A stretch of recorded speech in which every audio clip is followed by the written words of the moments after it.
Welcome back, everybody, to another episode of the Educational AD Podcast.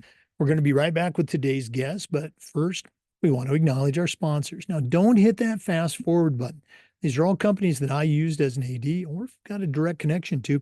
You should be using them too. So stay and listen to our shout outs, then listen to the segment. And when we're done, go and visit these sponsors. You're going to be glad you did.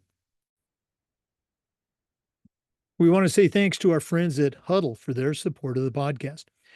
As a football coach, I used Huddle for years, but when I became an athletic director, I wanted a platform that was going to work for all of our teams, and Huddle came through like a champ. Our coaches, our kids, our parents just loved all the features that Huddle provided. Go to huddle.com, join the 8 million users, and turn your school into a Huddle school. We also want to say thanks to Gipper, the official social media graphics solution for the podcast. If you go to Gipper.com, their team is going to help you create world-class content to celebrate your teams and promote your athletes. Gipper is used and trusted by over 4,000 high school and college programs across the country. It's professional graphic design made easy. Go to Gipper.com to get started.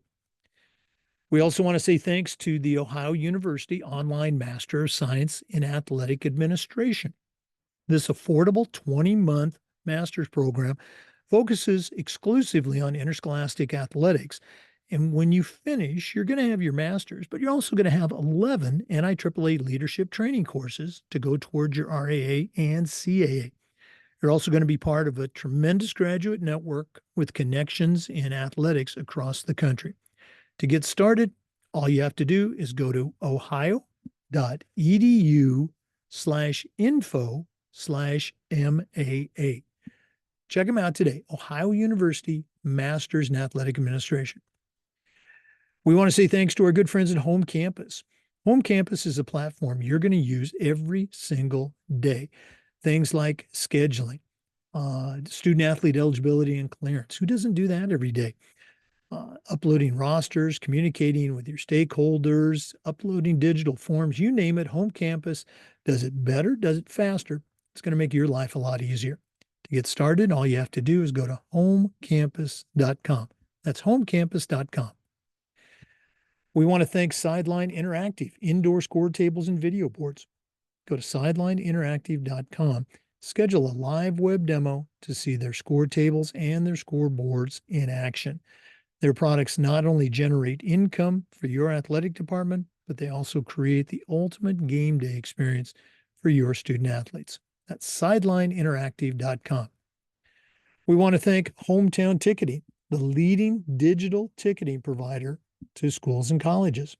Go to hometownticketing.com. It's digital ticketing that offers more. We want to thank Vital Signs Wall of Fame for their support.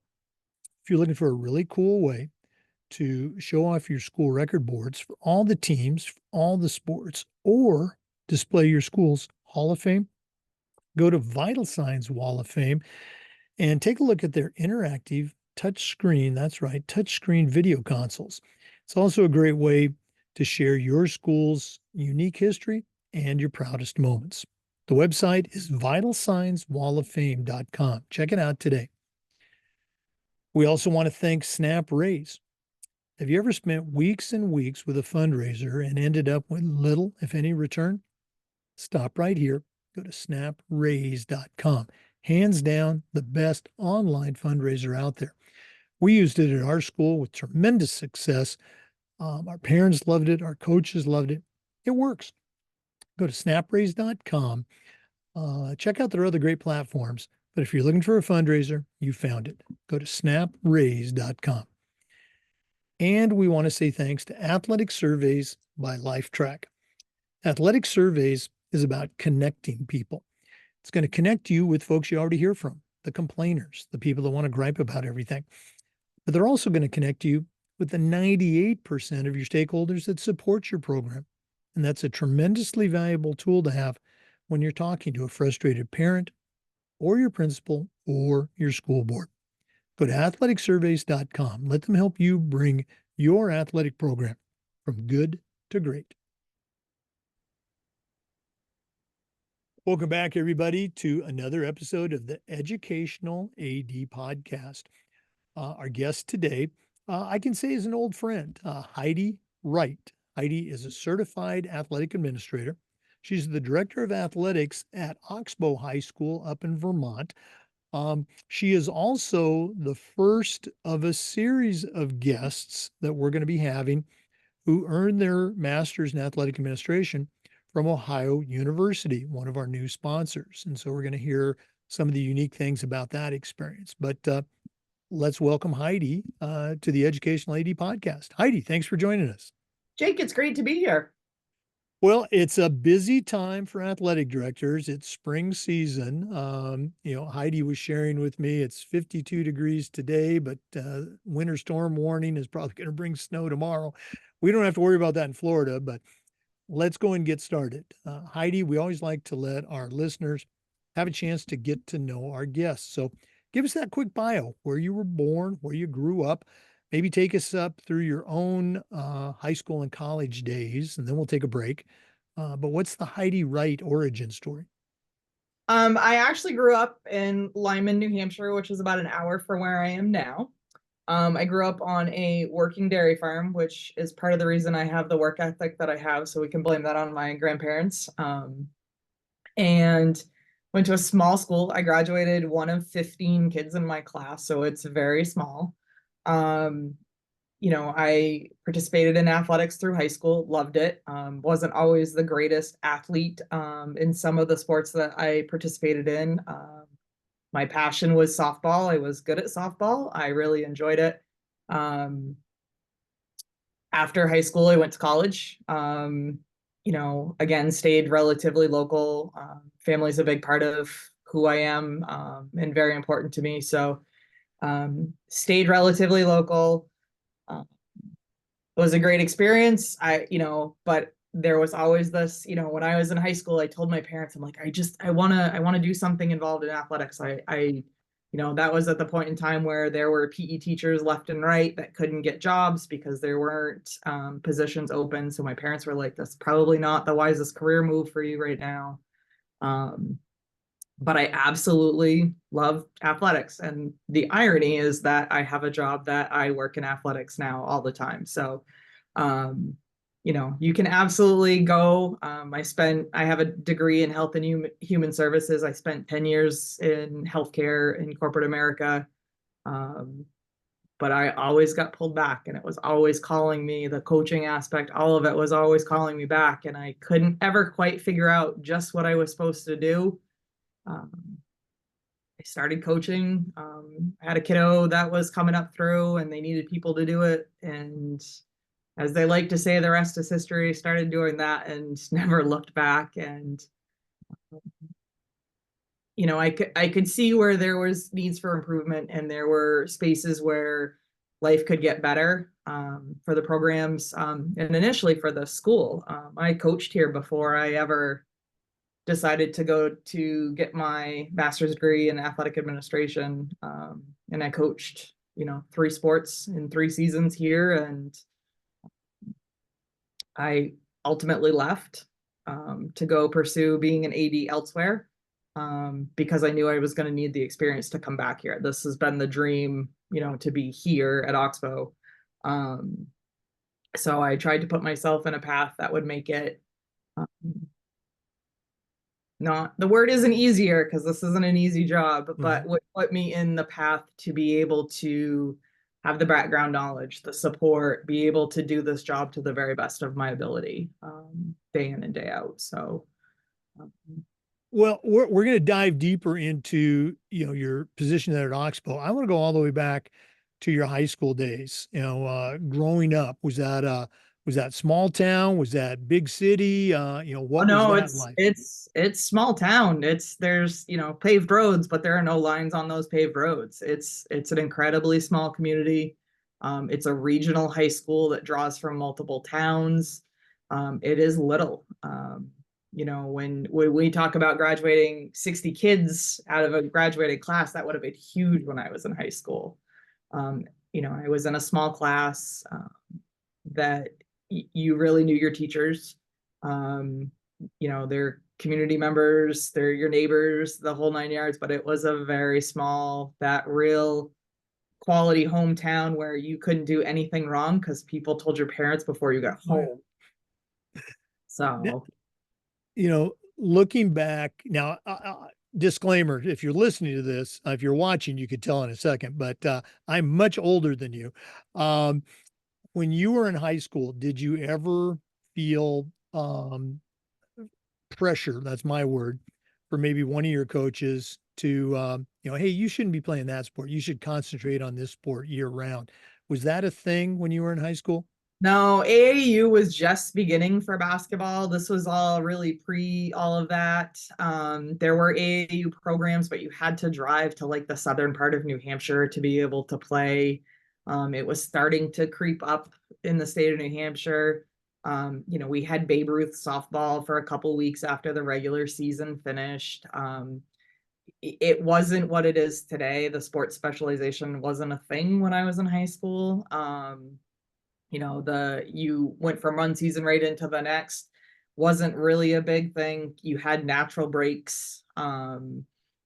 It's amazing how much has changed in 20 years.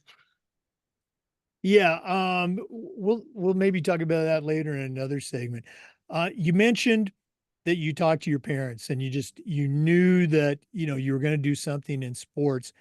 Can you think of a moment, maybe in high school, that at the time it didn't really seem like much, but now looking back with perspective and experience, you can say, "Hey, that was a significant moment for me." Anything stick out for you? Yeah, actually it does.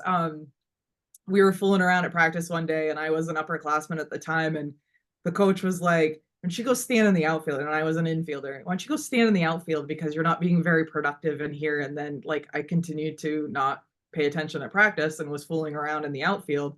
And he's like, "Why don't you go catch this ball?" And he hit it for as hard as he could. And like it was towards the edge of the fence, but like I just ran out and caught it, but I tripped over the fence. And I can remember going, wow, that's probably not the greatest thing for a coach to be doing. And I can remember that point going, oh, I can coach, I can do these kinds of things. And just having it be one of those things where like that was meant to teach me a lesson, but it didn't teach me the lesson it was meant to teach me. And now I'm kind of always that person like, yes, but let's have a conversation about how we use these lessons that we're trying to teach kids and we're very clear and we're very concise because my coach wasn't super clear and concise in that activity. To be like, hey, I need you to pay attention and I need you to lead these younger classmen because you're an upperclassman and you're not paying attention to practice because you understand it, but you're taking away from the kids who don't. Right. That was kind of the point where I was like, oh, if I was coaching or if I was leading this program, I would do something a little different. And that was kind of the point where I was like, maybe I do want to be a PE teacher and maybe I do want to go into this. And, which led to a very long conversation based on, hireability at the time. Right.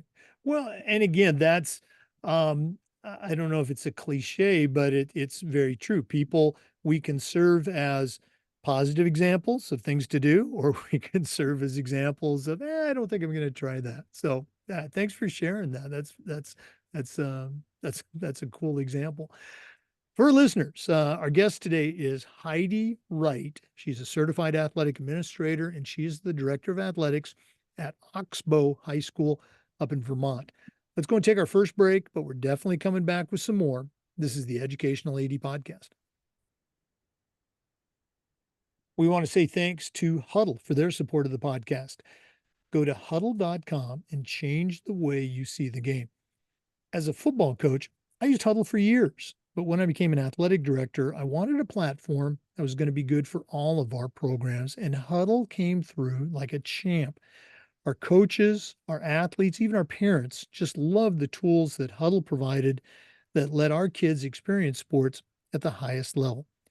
Go to huddle.com, join the 8 million users, and turn your school into a Huddle school. We also want to say thanks to Gipper.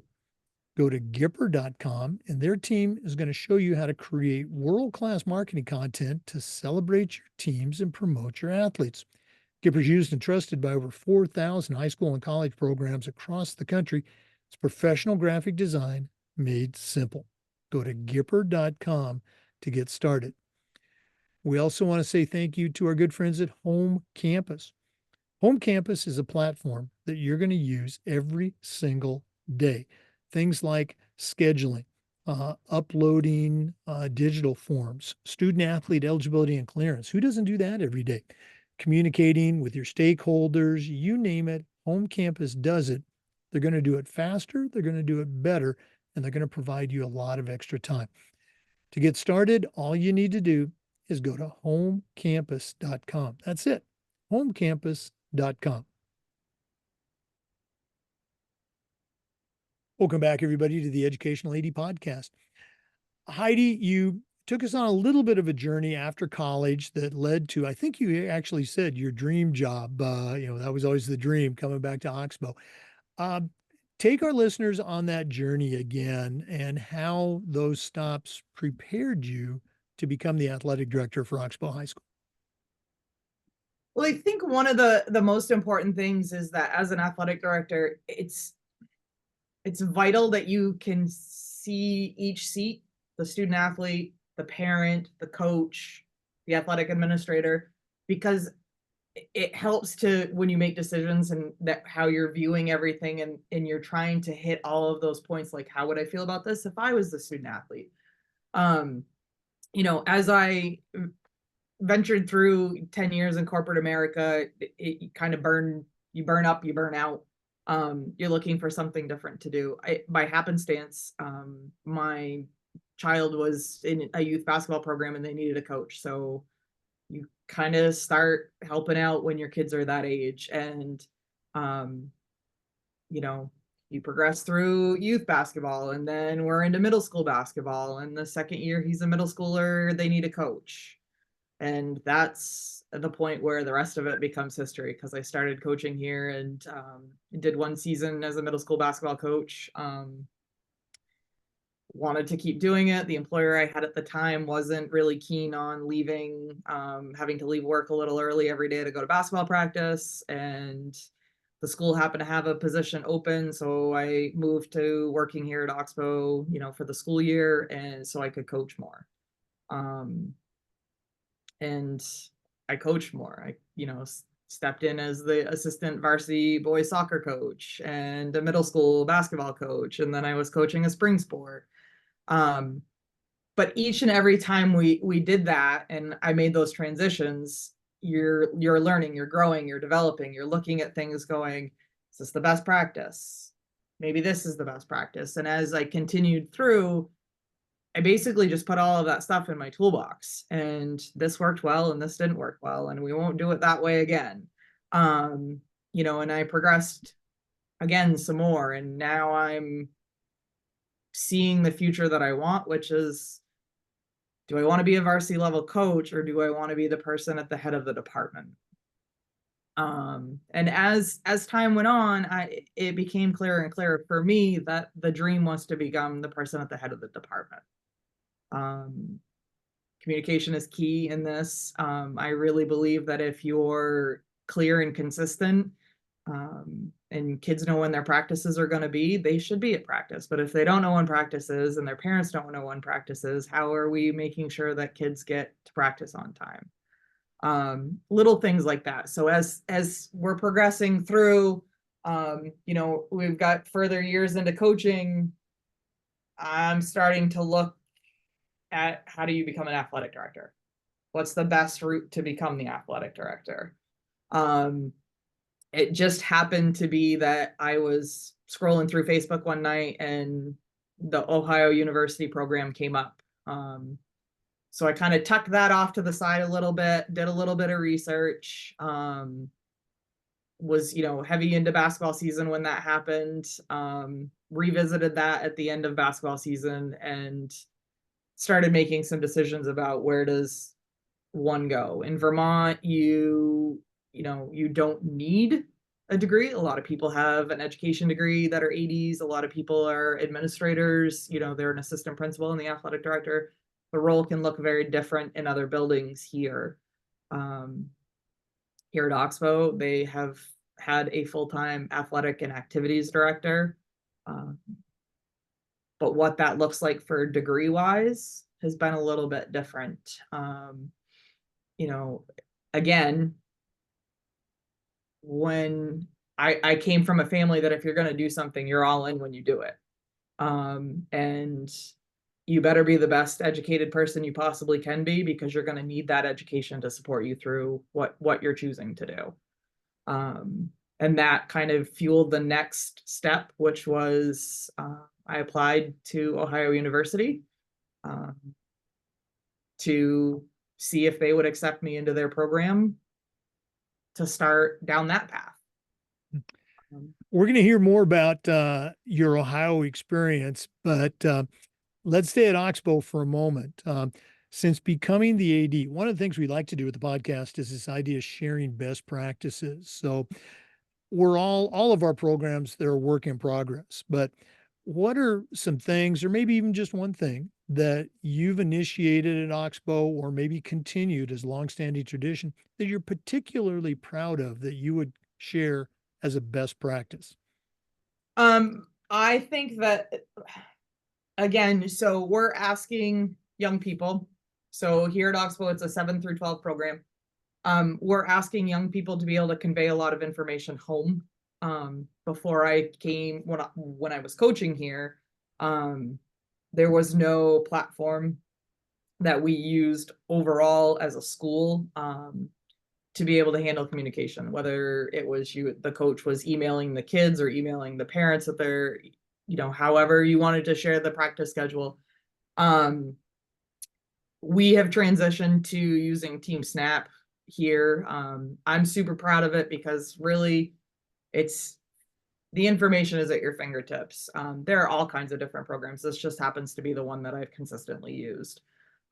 We use it from registration right through to, communication. I've got my phone's going off right now. Coaches are letting kids know that they're confirming practices outside. But if we're asking for people to be able to communicate, hey, coach, I can't make it to practice. Hey, I'm going to be 5 minutes late. When we're asking them to communicate like they have to in the real world, we need to provide them a simple platform to do that. We happen to use Team Snap here. I'm thrilled with how it works. I'm thrilled with how my coaching staff uses it, as well as my students and student athletes. We use it for drama. We use it for all athletic programs. I'm trying to take the hard part out of it. The schedules are posted in there for the season so that parents can pull it open and look and be like, nope, we have a game that day. We can't make it to the family barbecue. So that they've got the information at their fingertips. Because in this position, one of the biggest things that we have to do is we have to communicate, and we have to communicate well. People need to know where the field is that they're going to, because they've never been to this school or this community. And here in Vermont, some of the fields that we use and play on aren't at the school. It's sorry about that. It's a field in town. So I would suggest, as a new athletic director, to make sure you find a platform that's going to work for you to be able to communicate with people. I enjoy this because I can send a message standing on a field watching a game. I can, people will send me a message over the weekend and go, hey, I'm so sorry. I sent an email, but I need an answer really quick. What's happening on this date? And the biggest part is that I'm trying to find something that allows my coaches to be able to communicate very easily. Hey, the bus is 20 minutes out, we'll be home at, 9:40, so that, parents are there to pick their kids up and not wondering where the bus is. And some of it has changed because we have Life 360 on our phones for our kids, but the more we can communicate, the easier things get, especially when we're able to say, here's all the information, here it is in one spot, and it's clear and concise for people. So that's, I think, my biggest, the thing that I'm most proud of is that was the biggest complaint when I started here, was that communication was shoddy and people were hopeful that that was going to improve. So I'd like to think that I have improved that drastically. Oh, well, no, communication is huge. Any athletic director listening knows that. We're going to do this at the end of the podcast, but if one of our athletic directors, one of our listeners wanted to reach out, connect with you, add you to their network, or just pick your brain a little bit about how you do things at Oxbow, what's the best way they can get a hold of you? They can feel free to, send me a message. My school email, it's Heidi.Wright at oesu.org. I'm happy to help anybody that I can. That's largely how I've been as successful, because I have a network of people that I can reach out to and ask questions. And to some extent, it's one of those things where you have to, the bigger your group of people that you can draw from, the better off you're going to be. Because I realized very early on, after I started my first AD job, that it's just better to ask, even if it's one of those things where I'm slightly embarrassed I have to ask this question. But it becomes easier when have that group of people that you can reach out to. And sometimes, we think that we're on this island all by ourselves, which in our buildings we are, but in the overall AD world, everybody's dealing with the same problems that we're dealing with. It might look a little different, but how we come about dealing with that sometimes is very similar, and you just need the support of somebody else being like, hey, try it this way and see if that helps. Oh, absolutely. One of my good friends here in Florida, his expression is, if you call up an AD and you ask them, hey, how's it going? If they say great, they're lying, because they're going through everything that you're going through with kids, coaches, facilities, buses, parents, you name it. So athletic directors, if you're like, as Dina mentioned, and I was this way too, starting out, very reluctant to call, didn't want people to think I didn't know what was going on. But no, athletic directors can't wait to help you and offer their take on a subject or a challenge that you're experiencing. So go ahead and reach out. We're going to take another break, but we are going to come back with some more. We're visiting today with Heidi Wright, certified athletic administrator and the director of athletics at Oxbow High School in Vermont. So please stay with us. This is the Educational AD Podcast. We'd like to say thanks to Sideline Interactive indoor score tables and video boards. Go to sidelineinteractive.com. There you can schedule a live web demo to see their score tables and their score boards in action. Probably one of the best purchases I ever made was our Sideline Interactive indoor score table. Their products not only generate income for the athletic department, but they also create the ultimate game day experience for your student athletes. That's sidelineinteractive.com. We want to say thanks to Hometown Ticketing, the leading digital ticketing provider to high schools and colleges. Go to hometownticketing.com. It's digital ticketing that offers more. We want to say thanks to Vital Signs Wall of Fame. If you're looking for a really cool way to display your school record boards or your school's Hall of Fame, go to vitalsignswalloffame.com and check out their interactive touchscreen video consoles. It's also a great way to share your school's unique history along with your proudest moments. Go to vitalsignswalloffame.com. Mention the podcast, you'll get a nice discount. vitalsignswalloffame.com. We want to say thank you to Snap Raise. Have you ever spent weeks and weeks with a fundraiser and ended up with little, if any, return on your investment? Stop right here. Go to snapraise.com. Hands down, the best online fundraiser out there. We used it at our school with tremendous success. Our coaches loved it. Our parents loved it. It works. Go to snapraise.com. You can check out their other great platforms, but if you're looking for a fundraiser, you found it. Go to snapraise.com to get started. And we want to say thanks to Ohio University's online Master of Science in Athletic Administration. This affordable 20-month online program focuses exclusively on interscholastic athletic administration. And when you finish, You're not only going to have your master's degree, you'll have 11 NIAAA leadership training courses that can go toward your RAA or CAA. You're also going to become part of a tremendous graduate network that has connections in athletics across the country. To get started, all you have to do is go to ohio.edu/info/MAA. Check it out today. You're going to be glad you did. Welcome back, everybody, to the Educational AD Podcast. Our guest today is Heidi Wright, a certified athletic administrator and the director of athletics at Oxbow High School in Vermont. Heidi, we mentioned at the start of the show that you're the first in a series of ADs that received your master's degree through the Ohio University online program. Now, I know you're also involved with the state association up there in Vermont. So if you could, talk about your journey through the state association and, of course, through the Ohio University Master's Program and how that all got you involved with NIAAA.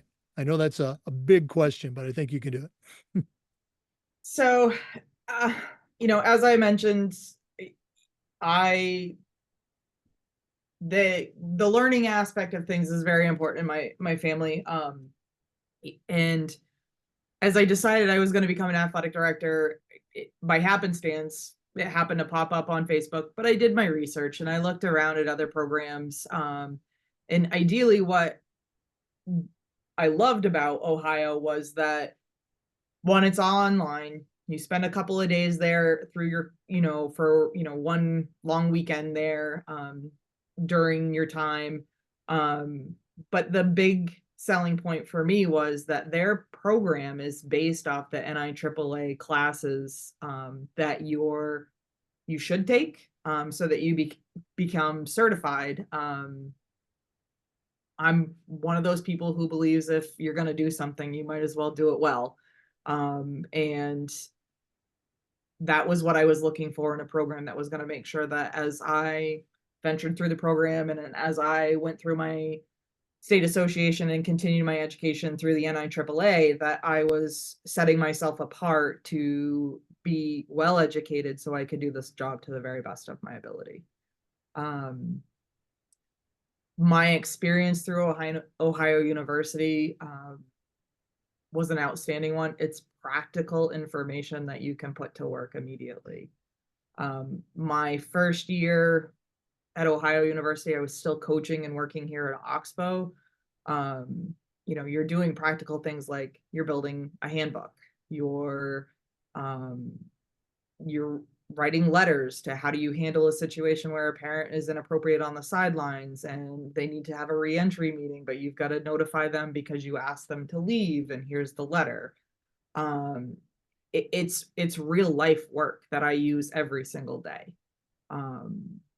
The transition from when I left Oxbow and went and became an athletic director at a different school in my first athletic director job, I transitioned into that first class that I had once I started my new job was the budget and how to build a budget. I still use that format and that program every single time budget season rolls around in this position now. It works very well. It was very clear. It helped me develop uniform rotations and how do you handle that every single time, because every coach, when they come in and sit down in your office at the end of the season, is like, really like new uniforms next year. They want to look good. They want to be flashy. So it's balancing all of those aspects through a program that's providing you the how-tos and this is how you do it, but you're not building it in a realm that doesn't exist. You're building it for your school. You're building it for the program that you're going to run. For me, that's invaluable. You can't, I can sit here and try to help people do a budget for their athletic department, but when you're in a class where the professor is going over and this is how you should do this, and you need to think about this, and you need to think about uniform rotation being 4 years, and if you stretch it out further than that, how are you hurting things? All of that stuff is what we're going to do every single day for the rest of our lives. And as we build our budgets and grow our programs, I still have those little points in the back of my head going, I can't extend that uniform. I can't push it out a fifth year because it's going to mess up something else somewhere else. And so we're going to stick with 4 years. And how do I massage the budget and finesse the budget to be able to afford to do this? You don't, well, I mean, I'm sure you get that in other realms as you go through being an AD and have supportive principals and supportive superintendents. But I felt like I had such a leg up because I was doing that in my year one in the start of July before I ever got to budget season. And that class made a huge difference. That had a huge impact on my ability to be successful. Yeah, I think everybody's looking for that practical application. Theory is great, but okay, how is this going to help me? And it sounds like, there's a lot of that practicum or practical exercises. Looking at the transfer of information from Ohio University to, the NIAAA leadership training courses, I'm just going to ask you a loaded question. Do you feel like that prepared you well for your CAA exam? I do. I feel like I understood. I took my CAA exam at the Section 1 Summer Institute. I think year 3 of being an AD, just because COVID happened, so it kind of messed up my overall 5-year plan. But I felt very confident going into that. I did well. I mean, I have my CAA. I'm working on my CMAA.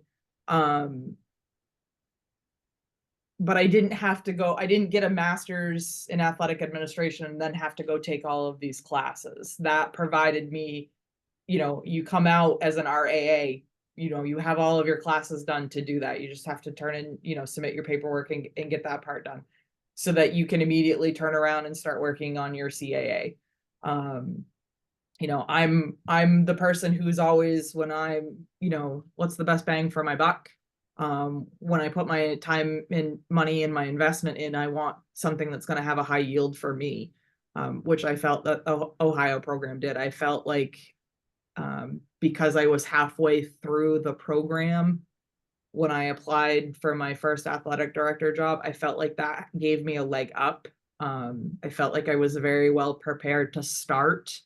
And I stepped into a combined newly merged school district. I stepped into a position that had an athletic director leave mid-year. I stepped into a program that had a second athletic director come in and not stay.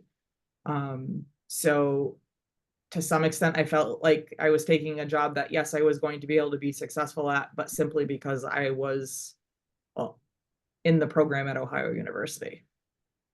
Let's go and talk about that.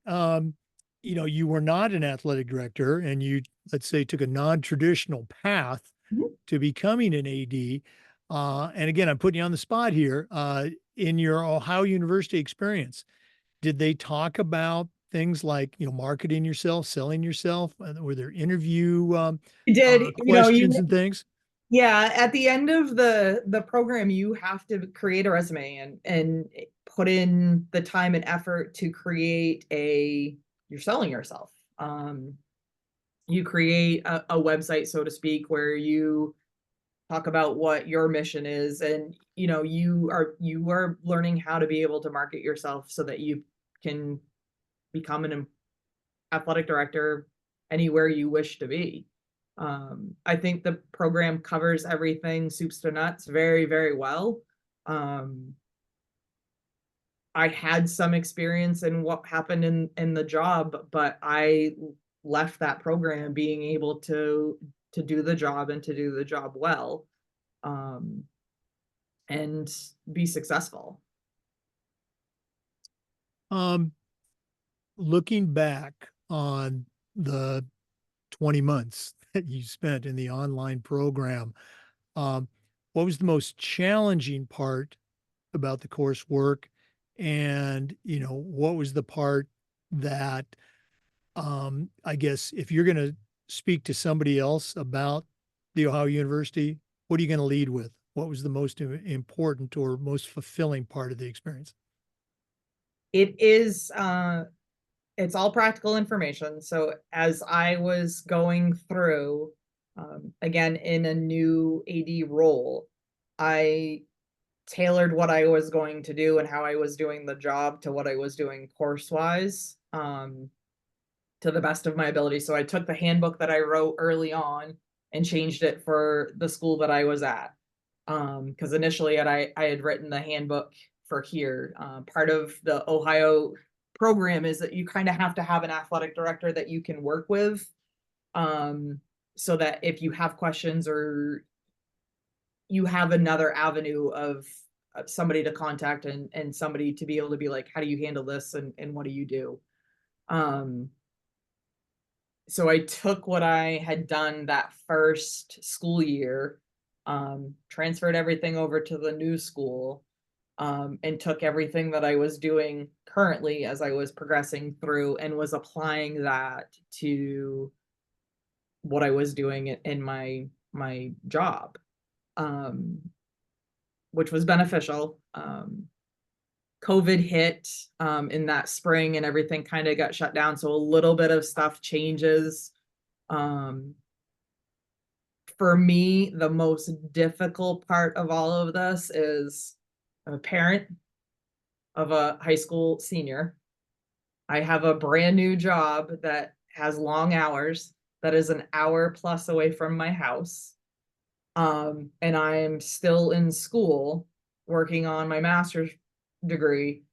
It was a lot. That last July, well, no, we'll call it August through when everything got shut down here in Vermont that spring. Those months were crazy. Basketball season was insane. Sometimes with very little sleep. Um, it is a lot, but it's 20 months. You can power through it. And the outcome of that is that you really should be somebody who's very confident. You've done it, you've demonstrated that you've done it, you have a degree from Ohio University, which is a huge piece of the puzzle, to creating your own success. Mhm. But it does take a minute. Well, I know a number of people who have gone through the Ohio University program. It's always, rave reviews. And at my last school, before I retired a couple of years ago, we hired a young man. He had graduated from Florida State University. His name's Mark Maley, had his undergraduate degree in sport management.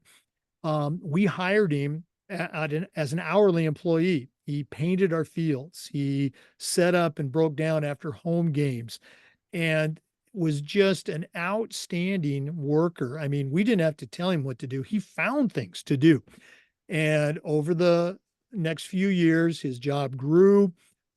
He became a salaried employee, got benefits. And just as I was retiring, he enrolled in the Ohio University program. He's completed his master's degree. And now he's been hired. He's the assistant athletic director at our school, and he's going to make somebody an outstanding athletic director. So I've got a direct connection to Ohio University, as do you. Yours is maybe a little more direct. Let's go and give out their contact information one more time. If you're listening and you're interested in a master's program, there's a lot of great programs out there. We would really recommend Ohio University. And to get more information, you just go to ohio.edu/info/MAA. Okay. Heidi, this has been cool, reconnecting with you. I know we connected briefly when I was at your state conference a while back, but we're not done yet. We always wrap up with the athletic director's toolbox. So we're going to take our final break here from Athletic Surveys. When we come back, I'm going to challenge you to send out a brand new AD on their very first job, but I'm only going to let you put 3 things in the toolbox. So let's hear from Athletic Surveys. And when we come back, we're going to see what Heidi Wright is going to put in her new athletic director toolbox.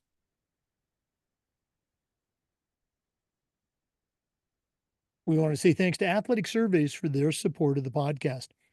If you've never used a survey to take the pulse of your parents, your coaches, your student athletes, you're really missing out. Athletic Surveys is about connections. They're going to connect you to your stakeholders. You all already hear from some of them. Typically, it's the people who want to complain and gripe about everything, but that's only a small percentage. Athletic Surveys is also going to connect you to the 98% of your stakeholders that support your program. And that's tremendously valuable information, especially when you're talking with a frustrated parent, frustrated athlete, maybe your principal, or even your school board. Go to athleticsurveys.com. They're going to create a custom survey that lets you take the pulse of everybody in your program. That's athleticsurveys.com.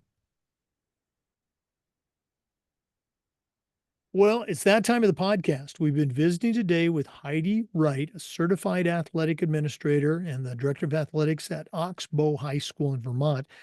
Has a tremendous athletic background, but right now I'm going to challenge her to send out a brand new AD on the very first job, but I'm only going to let her put 3 things in the toolbox. So Heidi, what 3 items are going to go into your new athletic director toolbox? This is hard. I think that one of the most important things that a new athletic director can have is a solid handbook. Whether that's one that you borrow from another school, we all do it. We all borrow from our colleagues. I highly recommend borrowing. You don't need to rewrite it. You don't need to build it from the ground up, borrow. But that handbook is going to be the tool. I use it every single day. People come in and be like, oh, this is going on. And I'll be like, what does the handbook say? It is a valuable tool. I make, as part of our registration, like many athletic directors, both the parents and the kids have to sign off that they read it. They don't read it, that's okay. But we have it, and that's what governs our department. It changes, it takes a lot of stress off you, because this is what everybody's agreeing to, and you're going to make changes. You'll make changes to it after the first time somebody challenges it. But having that handbook to be what governs you for the school year, for me, it's invaluable. I use it every single day. The second thing, you have to be organized. It's so important. I have a paper calendar and, calendar book in front of me right now. It's right here. All of my schedules are written in this. It's written in pencil. We erase, we make changes to it. I have it on digital copy, but I carry this paper one with me. Yep, there it is. I carry this with me everywhere I go. It's in my backpack. This becomes this is the backup to if something happens in the digital world and it all comes crashing down. I run my personal life and my professional life out of this one calendar. This is where I put in, I'm going to take a day off because there are no games. This is where I put in, I have a meeting at this time, but I have a home game, and how do I juggle all of that? It's so important that you have something like this. If you want to do it all digital, that's perfectly fine, but you have got to be incredibly organized so that you are everywhere you are supposed to be when you're supposed to be there. The other tool that I will provide is something I am horrible at, and I can own it. I don't have a wonderful work-life balance. I put in incredibly long hours to the point where my colleagues are all like, you're gonna burn out. You're gonna burn out. You need to take a day off. I come from the mentality of, you don't finish when the day's done, you finish when the task is done. And if the task takes an extra 4 hours, you put in the extra 4 hours.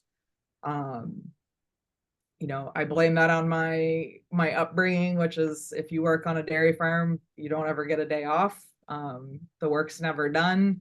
But I love what I do, so I don't really work a day in my life. And those passions, however you look at it, if you really love what you're doing, this is great. There are days that I'm frustrated. There are days that sometimes I go, this isn't for me. But I come back every single day with a smile on my face, and I absolutely love what I do. I love the kids. I love my coaching staff. Um, and I'm really here for the kids and the coaches, and for the kids to have the best experience they possibly can. But it is important to take time. And I think had I been offered that recommendation as a brand new AD, I probably would have established a little bit better work-life balance. But now I look back and go, that's the one part that I really kind of missed the boat on, is that I didn't learn how to take time for myself. And that's the big thing that I try to pass on. It's okay to take a day off. It's okay to say, I'm not working tomorrow. So you guys have to figure out, if kid doesn't show up to practice or there's a problem, you can't text me because I'm taking I need the day. I'm taking the mental space. But have that conversation with the coaches. I mean, I was able to go on vacation last year, and I did all of the information right down to, here's the bus driver's cell phone number in case the game has to be postponed. And my coaches were phenomenal. They honestly were like, I would text them back and something would happen, and I would text them back and they're like, you're on vacation, I'm not answering you. So create that dynamic where you are, so that you too are getting the rest that you need and the perspective that you need. Our coaches are fabulous tools that we need to utilize, and to utilize them to help you take time off isn't a bad thing. Well, your tools are all fantastic. And the one about, the work-life balance, you're so right. Athletic directors are great about talking the talk, but we got to do a better job of walking the walk. Heidi, thanks so much for taking time out of your very busy spring sports schedule to visit with us, also to share your experience about the Ohio University Master's Program. One more time, if one of our listeners wanted to reach out, pick your brain a little bit, what's the best way they can get a hold of you? My email is Heidi, HEIDI .Wright, WRIGHT @OESU.org. And Heidi's information is also available on the NIAAA website and the membership portal for our NIAAA members. Heidi, one more time, thanks for sharing. All the best moving forward. I hope that snowstorm does pass you. And please, let us know if there's anything we can do down the road to help out. Thanks, Jake. I think this is great. I listen often, and I pick up useful, helpful hints all the time.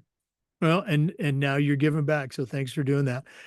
For our listeners, we appreciate you listening. And just a reminder, we upload the Zoom recordings of the Educational AD podcast to our YouTube channel.